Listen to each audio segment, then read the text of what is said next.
I'm here today to talk about my vagina. What was the internet made for, if not that? Hello everyone, I'm Rose Erin.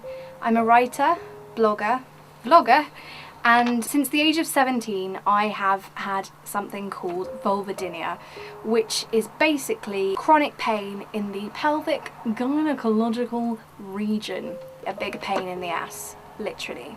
But the front ass, the bottom, the front bottom, the vagina. It's a vagina, not Lord Voldemort. You might be surprised to know that chronic vulval pain actually is not that rare. It's estimated that about 18% of the female population will suffer from it at one time or another. There are also many other types of chronic pelvic pain. There is vaginismus, vestibulodynia, pudendal neuralgia, and lots of others. Vulvodynia or vulval pain is generally characterised by a burning sensation, a stinging sensation. Some people describe it as hot pins and needles, and because of that it's very mysterious in its origins and in its treatment. A lot of people really don't know what to do with vulvodynia. I certainly don't, but by God I am trying to find out. Vulvodynia in some ways is a bit of a bogus term because it's basically pain in the vulval region, don't really know what's going on there, off you go, bye! Naturally you can understand why we're all a little bit frustrated. There are generally two types of vulvodynia. There is provoked and unprovoked. Provoked can be caused by things like insertion of a tampon, sexual intercourse, occasionally even cycling, horse riding, things like that.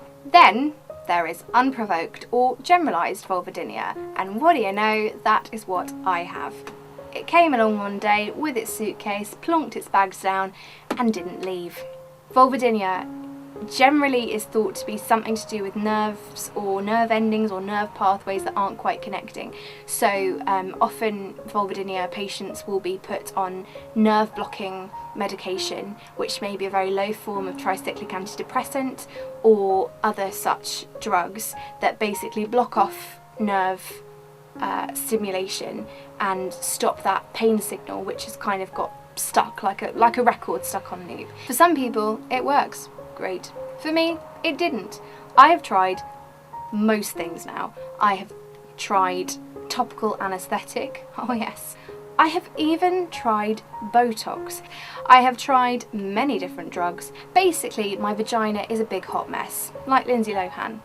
And it's had Botox before really it should have done, again like Lindsay Lohan. Naturally, because of where vulvodynia is situated, it can be an incredibly embarrassing thing. So for a long time I lied about where my pain was situated, saying that it was spinal or back. I mean, for years before that I didn't tell anyone that I was suffering from chronic pain. And can I just say, there are lots of different types of chronic pain, lots of different types of invisible illness you would never know a person has unless they choose to share it with you or the world via the means of the internet. There is fibromyalgia, there is cystic fibrosis, there is endometriosis, interstitial cystitis, neuralgia, ME, POTS, arthritis, migraines, Crohn's, IBS, and a whole host of others. So many people as well think that invisible illness is made up or all in our heads, and for some people it may be psychosomatic or an internalisation of other emotional issues.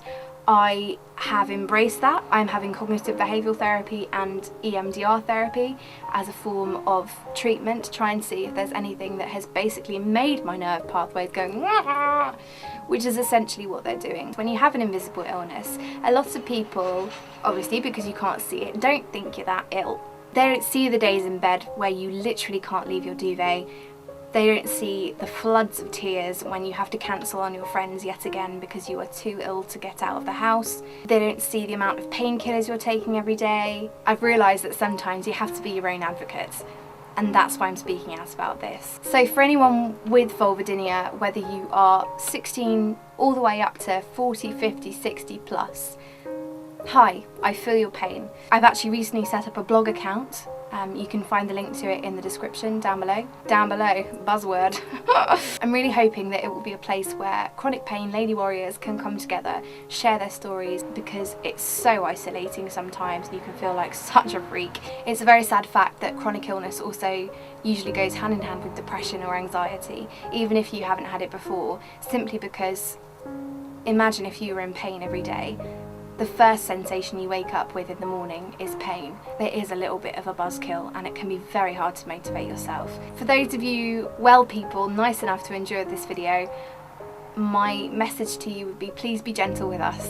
We're not being flaky, we're not trying to be difficult, we're not trying to get attention. We really are doing the best we can to put a smile on every day. Sometimes that is harder than others, but we so appreciate it when you make an effort to see us, ask us how we're doing. I'm really hoping that the more people speak out about vulvodynia and other types of maybe embarrassing, invisible chronic illness, the less stigma these diseases and ailments will receive. And if that makes it easier to live with chronic pain, that's a cause I'm happy to fight for. If you'd like to hear more musings about chronic pain, vulvodynia and other fun things like that, you can find me on WordPress, spooniesisters.wordpress.com. My Twitter handle is roseerinwrites. I'm also gearing up to do National Novel Writing Month, where I will be writing the first draft of my novel about chronic pelvic pain. So if you're feeling brave, why not go onto the Invisible Illness Awareness Week website, where you can find a load of blog challenges and other types of posts to raise awareness about your particular invisible illness. You don't have to name yourself, you don't have to put a photo of yourself, but the more stories about chronic illness, the more hopefully we can raise awareness and have our illnesses taken seriously. Until next time, I'm sending you many spoons, good vibes and a whole lot of love. Thanks for watching.